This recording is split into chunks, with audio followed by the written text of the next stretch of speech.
பிஸ்மில்லா. இது ஹசரத் அவர்கள் உமரா கூட்டு வந்திருக்காங்க. உமர் ஃபாரூக் ஹசரத் அவர்கள். இதுதான் ரசூலுல்லா பிறந்த இல்லம், ரசூல்லாவுடைய வீடு. மாஷா அல்லாஹ். அதுக்கு பக்கத்துல என்ன செஞ்சாங்க, முன்னாடி இதான் லைப்ரரி இருந்துச்சு. ஓகே,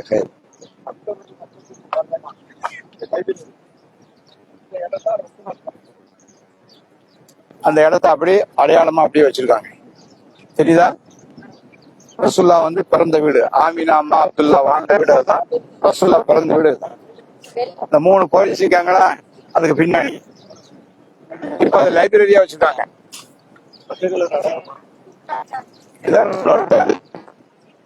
மக்தபத்துல் முகர்ரம், ஹோட்டல் எல்லாம் ஆபீஸ்ன்னு போட்டிருக்காங்க. மாஷா அல்லாஹ். இது என்ன ரசூல்லா பிறந்த வீடு. அதுக்கு பின்னாடி ஃபுல்லா மலைகள், அதுக்கு பக்கத்துல சுத்தா போலீஸ் ஆபீஸ், அதுக்கு அந்த இருக்கிறது லாஸ்ட் அண்ட் ஃபவுண்ட். ஏதாச்சும் மிஸ் ஆகுனா அது கிடைக்கிறது. நாகூர் கனி. ஓகே தம்பி, ஓகே தம்பி. பாருங்க, இது மக்காவுல எங்கள் நாயகம் பிறந்த இடத்த காட்டுறேன். அதே போல இந்த பாருங்க, இந்த வழக்க சர்க்கிளா இருக்கு பாருங்க, இந்த இடம் சர்க்கிளா இருக்கிறது. இந்த ஹோட்டல் கட்டிருக்காங்க, சேக்குகள் மன்னர்கள் பேசிட்டு இருக்காங்க.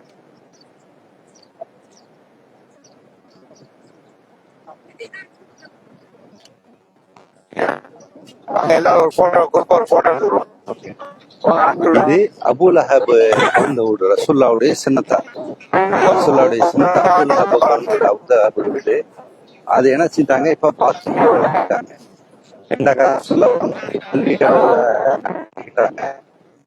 அபூ லஹப் இடத்த பாத்ரூம் கேவலப்பட்ட ஆயத்தை இறங்கிட்டாங்க. கையை நாசமா இருக்கும் சொல்லிட்டு தப்பு. ரசூலுல்லாஹி சின்னத்தா நம்ம அப்படி சொல்ல வேணாம். ஆனா குர்ஆன்ல இறங்கினா நம்ம அதை சொல்லிதான் தப்பு சொல்லிட்டு உன் கை நாசமா இருக்குன்னு சொல்லிட்டு இறங்கிட்டான்.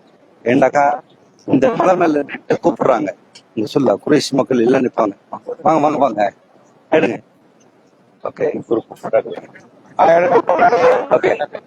பின்னாடி வீட்டை கவர் பண்ணிருக்கேன்.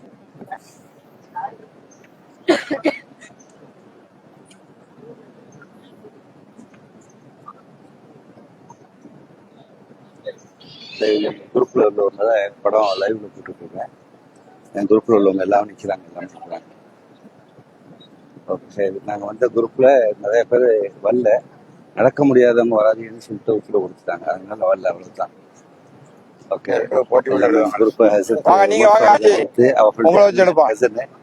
பாக்கி எல்லாமே ஹஜ்ஜுக்கு உம்ராக்கு வந்துருக்கோம் பிள்ளைங்க. பாக்கி அவங்க லேடிஸ்னால காட்ட வேணாம், அதை காட்ட வேணாம். ஓகே, தம்பிகள் படம் எடுத்துக்கிறாங்க.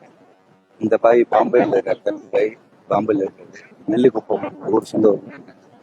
ஓகே, இந்த இதுல மெயின் என்னன்னா, ரசூல்லா வீட்டு பக்கத்துல ரசூல்லா வீட்டுல இருந்து இந்த பாபு சலாம் பக்கத்துல எய்தாப்புல இருக்குது.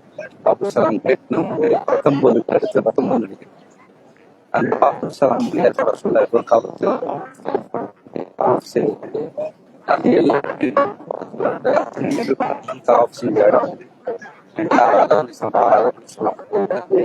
இப்ராஹிம் அலைஹிஸ்ஸலாம் வரைக்கும் அந்த தவாஃப் செய்யறதுக்கு அந்த தான் போவாங்க. அது சுன்னத்து. அதுல மெயின் என்னன்னாக்கா, சராஜ் இன்ஷா அல்லாஹ் தான் எல்லாத்துக்கும் துஆ செய்வோம். இன்ஷா அல்லாஹ் பாக்குறேன், இன்ஷா அல்லாஹ் வளர்க்க. அதுக்கு முன்னாடி ஒரு நண்பர் பார்த்துருக்காப்புல, நாகூர்கனி பாக்குறாப்புல. ஓகே, வளர்த்துட்டு இந்த பாபுஸ்லாம் தான் போயிட்டு அவங்க என்ன செய்வாங்க, ரசூல்லா ஜியாரத்துக்கு போவாங்க. இந்த மலை இது பக்கத்துல இருக்கிற எய்தாப்புல மலையை உடைச்சு அவங்க படி மாதிரி கட்டி அது மேல ஹோட்டல் கட்டிருக்காங்க. கிளாக் டவர் ஃப்ரண்ட் சைட்ல தான் வந்தது. இந்த மலைக்கு பேரு அபு குபைஸ் மலை. இந்த அபு குபைஸ் மலை மேல ரசூலுல்லாஹ் ஏறி நின்று கூப்பிடுவாங்க, எல்லாரையும் வாங்க அப்படின்னு கூப்பிடுவாங்க. அவங்க மலைக்கு கீழே எல்லா குறைசி மக்கள், உயர்ந்த ஜாதி மக்கள், குறைசி மக்கள் தான் உயர்ந்த ஜாதி. அவங்க அந்த குறைசி மக்கள் எல்லாம் கீழே நிற்பாங்க. இந்த மலை மேல ஜூம் பண்ணி காட்டுறாங்க. இந்த மலை மேலதான் ரசூலுல்லாஹ் ஏறி நின்று பயன் செய்வாங்க, மார்க்கத்தை பத்தி சொல்லுவாங்க. அப்படி அப்படின்னு சொல்லிட்டு சொல்லும்போது, மார்க்கத்தை பத்தி சொல்லும் போது இந்த மலை மேல உயரத்துல ஏறி நிக்கிறாங்களா எல்லாம் கேட்டுட்டு ரசூலுல்லாஹ் ஓகே அப்படின்றாங்க. ஓகே, அந்த மாதிரி இருக்கும்போது இந்த மலைக்கு பின்னாடி எதிரிகள் இருக்காங்கன்னு சொன்னா நீங்க நம்புவீங்களா அப்படின்பாங்க.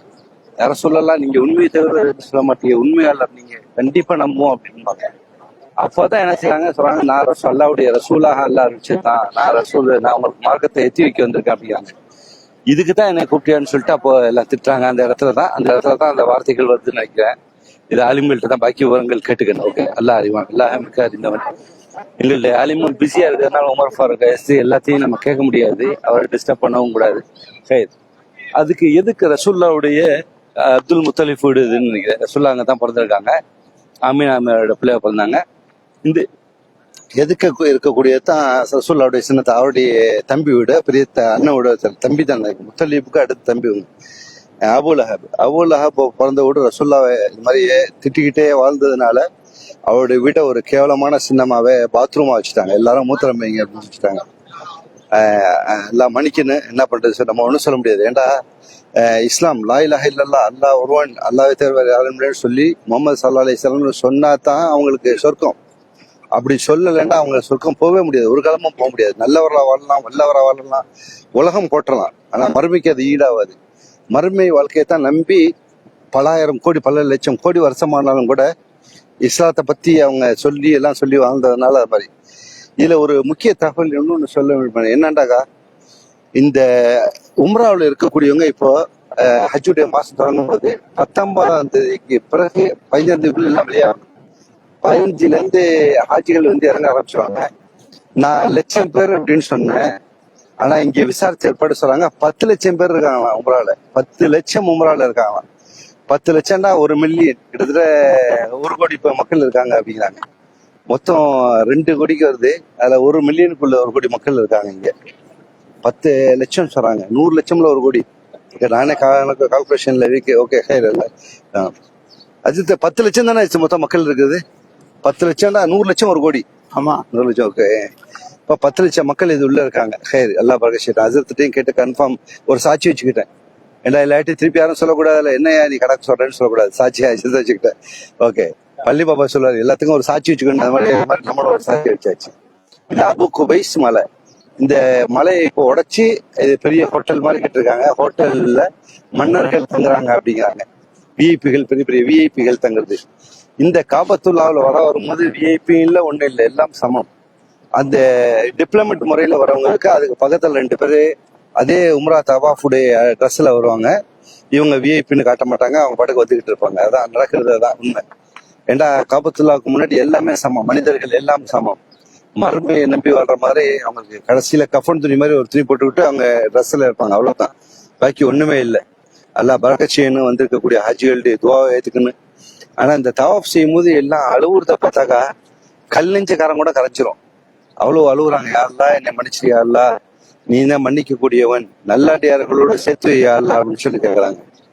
இன்ஷா அல்லாஹ் எல்லா சகோதரர்களும் துஆ செய்யுங்கன்னு சொன்னாங்க. அல்லாஹ் அவர்களுடைய எல்லா தேவைகளும் அல்லாவே மிக்க அறிஞ்சவன், அவர்களுடைய தேவைகளுக்கும் அல்லாவே பொறுப்பாளன். அல்லாஹ் அவங்களுடைய தேவையை நிறைவேற்றியா அல்லா. பாக்கி என்னென்னலாம் அவங்க நியத்துல வச்சு துஆ செய்ய சொன்னாங்களோ அவர்களுடைய நியத்தை எண்ணம் கூட அவர்கள் வாழவையா அல்லான்ட்டு இந்நேரத்துல நம்ம கேட்போம். ஏண்டா எல்லாரையும் ஒவ்வொரு பேரை சொல்ல முடியாது, எல்லாரையும் நல்லா இருக்குன்னு சொல்லிட்டு துஆ செய்வோம். ஏண்டா அல்லாஹ்வுடைய இல்லத்துக்கு முன்னாடி நின்று கேட்கும். பல மில்லியன் வருஷம் சொன்னோம், பல ஆயிரம் கோடி வருஷங்கள் சொன்னாலும் அந்த வருடங்களுக்கு இடையில இது இப்ப நம்ம வாழ்றோம்.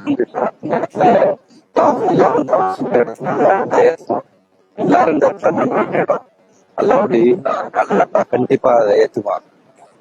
பாரக்கல்லா இன்ஷா அல்லாஹ். ஓகே, இன்ஷா அல்லாஹ். இதுல இன்னொரு தகவல் சொல்லணும். என்ன அப்படின்னாக்கா, இந்த காபத்துல்லா இருக்குல்ல, இந்த காபத்துல்லாவை பலம் போடுறதுக்கு ஒருத்தங்க அந்த காலத்துல ஏதோ ஒரு மன்னர் வந்தாங்க. அப்ப கலீஃபா உமர் ரலியல்லாஹு தஆலாவுடைய ஆட்சி. அதே தவாஃபுக்கு ஒரே இஹ்ராம் தான் தொடி போடணும், மேல ஒண்ணு தைக்க கூடாது, பிளைனா இருக்குன்னு, ஒயிட் கலர்ல இருக்குன்னு. இதான் ரூல்ஸ், இஸ்லாமிய ரூல்ஸும் சரி, அன்னைக்கு காலத்துலயும் சரி. அவர் மன்னரா இருந்ததுனால அவர் வந்திருக்காரு. பின்னாடி வந்த ஒரு சகோதரர் அந்த மார்க்கத்தை ஏத்தவர் அவருடைய துணியில மிச்சிட்டாரு. மிதி சொன்ன துணி கலந்துருச்சா என்னன்னு தெரியல. அவர் என்ன ஓங்கி ஒரு அறை கொடுத்தோன்னா அவர் இந்த செய்தி அப்படியே அன்றைய ஹலீஃபா அந்த ஆட்சியாளராக இருந்த உமர் ரலியல்லாஹு தஆலா செய்தி வருது. உமர் ரலியல்லாஹு தஆலா மஜ்லிஸ்க்கு அவங்க கூப்பிடுறாங்க, வாங்க அவங்க கூப்பிட்டாங்க அப்படிங்கிறாங்க. கூப்பிட்டு வந்து விசாரிக்கும் போது நீங்க அடிச்சியெல்லாம் அடிச்சோம், குற்றத்தையெல்லாம் அந்த இடத்துல ஹரம் ஷரீஃப்ல எக்ஸ்ட்ராமான இடம், எல்லாமே சண்டை போடக்கூடாது, அமைதியா இருக்குன்னு இந்த மாதிரி உள்ள இடம் நீங்க பண்ண தப்பு. ஓகே, உமர் ரலியல்லாஹு சொல்லிட்டாங்க, இவரை அதே திருப்பி அடிச்சிருங்க, பழிக்கு பழி அதே மாதிரி அடி கொடுத்துருங்க அப்படின்னு சொல்லிட்டு உமர் ரலியல்லாஹு தீர்ப்பு வழங்குறாங்க. அவர் என்ன சொல்றாரு, நான் மன்னர் அப்படிங்கிறார். இங்க மன்னர்லாம் கிடையாது, எல்லாம் சமம், அடிங்க அப்படின்ட்டாங்க. அடிக்கணும்னு அப்புறம் திருப்பி சொன்னாங்க, ஒரு நாள் அப்பீல் கொடுங்க அப்படின்னு. ஒரு நாள் அவர் மன்னிக்கிறாரா, உடைய மன்னிக்கிறாரா வெயிட் பண்ணுவோம் அப்படின்னு சொல்லி ஒரு நாள் மன்னிக்கும் போது அன்னைக்கு கடல் மறுநாள் அவர் சொல்றாரு, நான் மன்னிச்சிடுறேன், நான் அதனால ஒன்னும் பிரச்சனை இல்லை, நான் மன்னிச்சிடுறேன், பரவாயில்ல மன்னிச்சிட்டேன் அப்படிங்கிறது. அப்ப அவர்கிட்ட சொல்லுங்க மன்னிச்சிட்டாங்க அப்படின்னு சொல்லுங்க அப்படிங்கும்போது அவர் இங்கே ஓடிடுறாரு. என்ன செய்யறாங்க, அவருக்கு உத்தரவு போடுறாங்க, போய் அந்த நாட்டுல போய் அவர்கிட்ட போய் சொல்லிட்டு வாங்க. இவர் கஷ்டப்பட்டு போய் அவர்கள் இந்த மன்னர் மன்னிச்சிட்டாங்க, அவங்க கஸ்டமர் அடிச்சு மன்னிச்சதுனால மன்னர் அவங்க சொன்னாங்க அவங்கள்ட்ட அப்படின்னு வந்து சொல்லும் போது அவர் அதுக்காட்டி அங்க போய் சொல்றதுக்காக போகும்போது அவரு மறந்த மாதிரி இந்த மாதிரி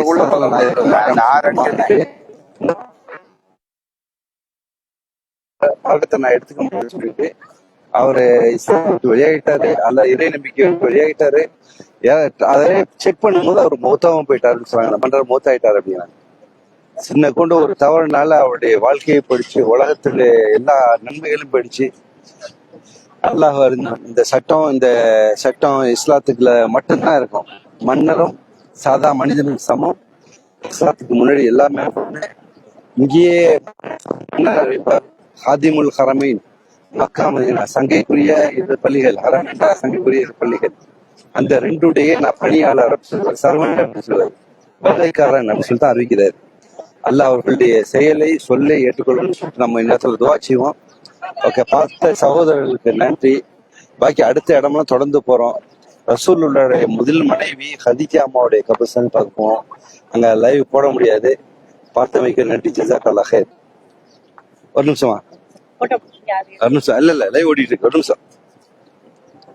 நிமிஷம் நெட்டு போயிட்டு இல்ல போட்டோ இது போட்டோ ஓடிட்டு இருக்க.